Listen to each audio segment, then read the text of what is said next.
in support of this government, Mr Speaker. So thank you very much. Gareth Hughes. Imagine if this chamber was on fire. Would we sit around and debate what to do? Would we argue and vote if it was important or if it was happening at all? What would we do if petrol was being poured on it, making it worse? I ask these questions because they relate to a little story I want to tell. On the 28th of August, 1859, George Bissell and Edwin Drake took a gamble.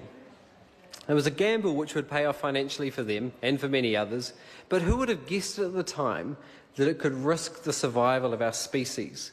These two men were looking for an alternative to whale oil. Facing financial problems, experimental technology, even fire, they eventually managed to build the world's first oil rig. On that day, the oil age began and it changed the world. It quite literally changed the world. There was so much oil that it's even changing our atmosphere.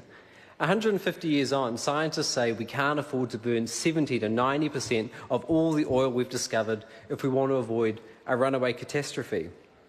The science is clear, but for polluters, it's an inconvenient truth. These polluters, they've persuaded politicians to spend public money for private profit. You can see it in Trump's America, and you can see it in National's New Zealand. It's like a fire in a crowded cinema, and instead of yelling out fire, someone locks the door and disputes if there's a fire at all or what should be done about it. That would be murder, and what some politicians are doing are being accomplices to planetary homicide. In this House, we have 121 seats.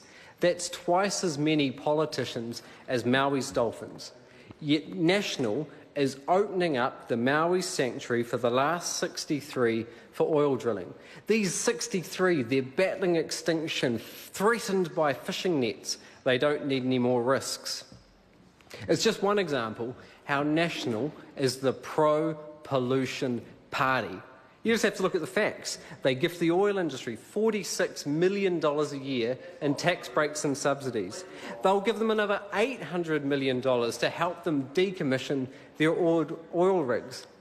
They spent $240,000 wining and dining 11 oil executives for a couple of days. This year they announced an oil block the size of the land of the country of Papua New Guinea. They've opened up a full third of the Maui's Dolphin Sanctuary and turned it into an oil block and allowed oil drilling to the shores of Lake Tiano. For what?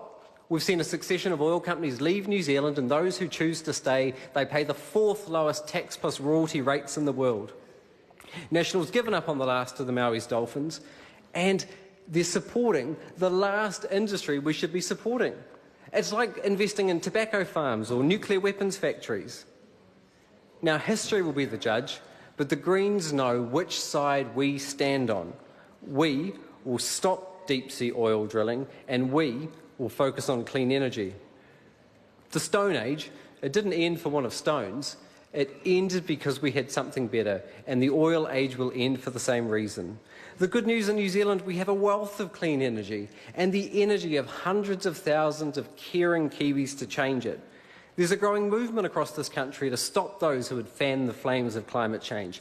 Right this very second, brave New Zealanders are out on the sea off the coast of the North Island aboard the Taitu and the Waka Te Mataua Maui to oppose the Beast, a massive seismic survey vessel. Last month, Kiwis risked arrest at the Petroleum Conference. Last year, we saw our churches, our councils, our universities vote with their feet and their wallets to say no to oil. We don't need Bissell and Drake's oil rigs anymore. We're seeing a movement. This is our generation's nuclear-free moment. We've got a wealth of clean energy. No other nation is so well endowed with so many resources. Yet it's crazy. We've got such a head start into the 21st century, but National is trying to drag us back. We could be the country with wind turbines in our hills, quiet, cheap electric vehicles. We could be the place, like nuclear-free New Zealand again, where the world looks to for inspiration. But some want to stay in the past for profit, and some want to stay in the past for lack of vision. We can't let them win. I've got a petition calling on the government to stop their support for the exploration of oil drilling. If you want to support our fragile atmosphere. If you care about our last Maori's dolphins, and if you want to protect Lake Te Anau and our environment, sign your signature and add your name to the right side of history. Kia ora. Ian McKelvey.